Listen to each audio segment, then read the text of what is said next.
Parliament Funkadelic fame, urged folks to paint the White House black. And it seems that what once was this kind of hip-hop fantasy became a reality when Barack Obama became president. And in the wake of the election of President Obama, there's been a lot of discussion these days as to whether or not this event, the fact that a black man, or part black man, now occupies the highest political office in the land, suggests that somehow we've moved away from race, that we are now a post-racial society, and that the dream of colorblindness has somehow been historically achieved. I had this quote too. I love this. It was after Obama's State of the Union speech in January, in late January, that MSNBC Chris Matthews said, quote, "He's post-racial by all appearances.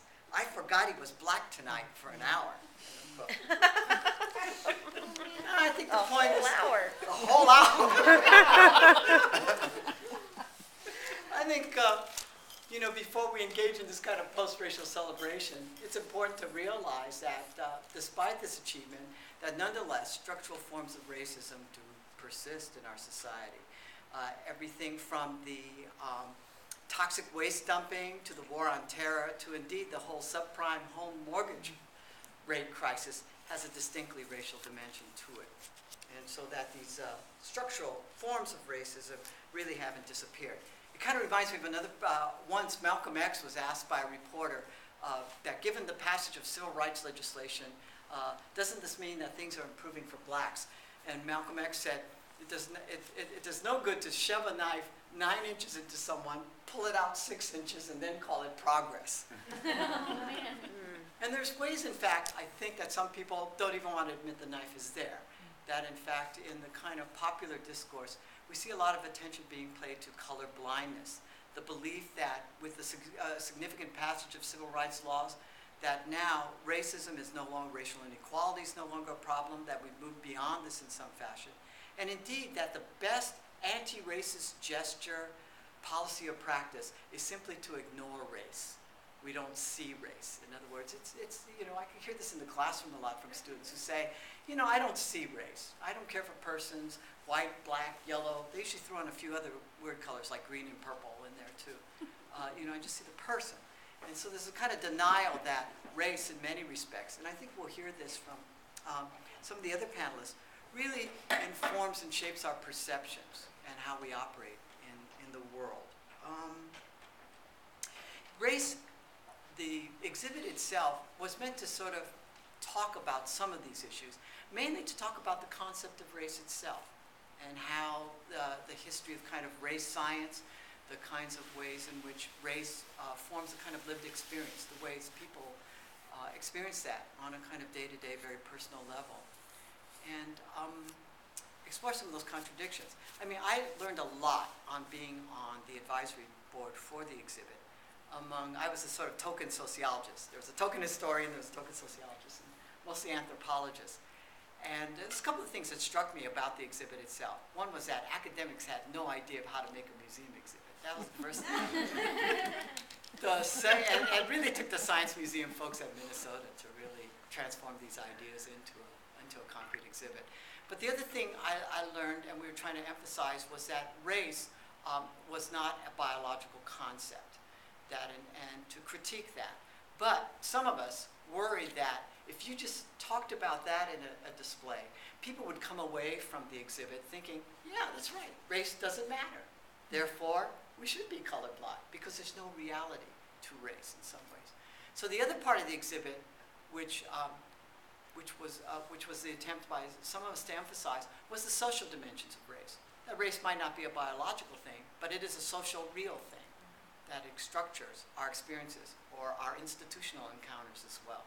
And that was something that we tried to sort of drive home. So if you look at the exhibit, there are these different tracks. There's kind of a science, biology track to it. There's a kind of history of race track to it. There's a kind of lived experience track to it as well. Now, I'm just going to say that one of the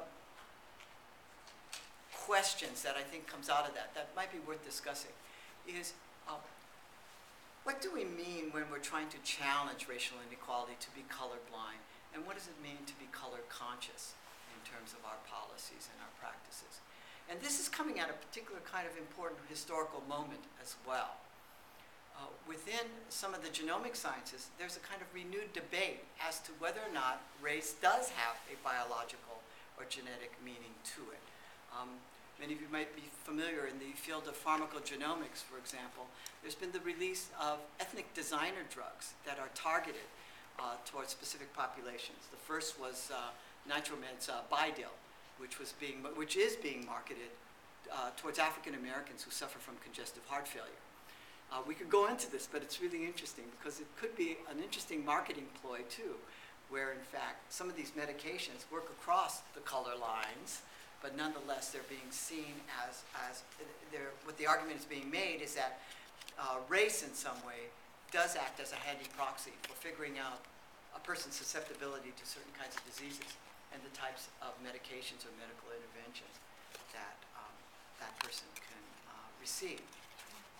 Also, many of you have been watching some of these series on PBS. Skip Gates, Henry Louis Gates Jr. has a whole series looking at one's ancestral roots through mitochondrial DNA testing. And it's led to this proliferation of folks out there who are trying to trace their ancestral roots through these forms of genetic testings. There's a lot of issues and problems with them. But nonetheless, you know, through Oprah, through Skip Gates, there's been a real resurgence of interest in seeing this, and in which case race is definitely seen as a kind of biological category. The other thing I'll mention that's a big debate is that there's currently a big debate about racial data as a whole, whether or not we should keep this data.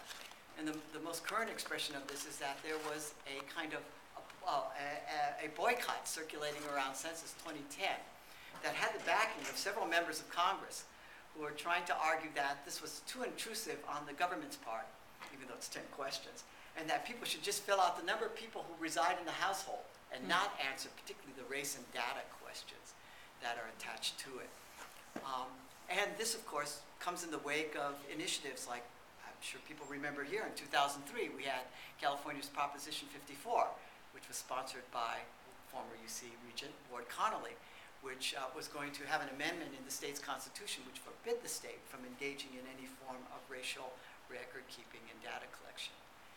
Ward Connolly suggests that any transition to a colorblind society needs to be premised on getting rid of the racial categories themselves. So one of the interesting things in which he's talking about is the ways in which he says that racial categories have been historically used to disenfranchise groups. And somehow with this belief that if we got rid of the categories themselves, that would speed us along towards this colorblind ideal. Real problems attached to all these things. And in fact, I think what we want to look at is the instances, the ways in which we engage in a form of color blindness selectively, and the ways in which we promote color consciousness and towards what ends. And I think that issue about towards what ends becomes really crucial for the debate going forward. So let me just stop there and turn it over. Okay, great, thank you. Okay, next we'll have Frank Worrell. He's a professor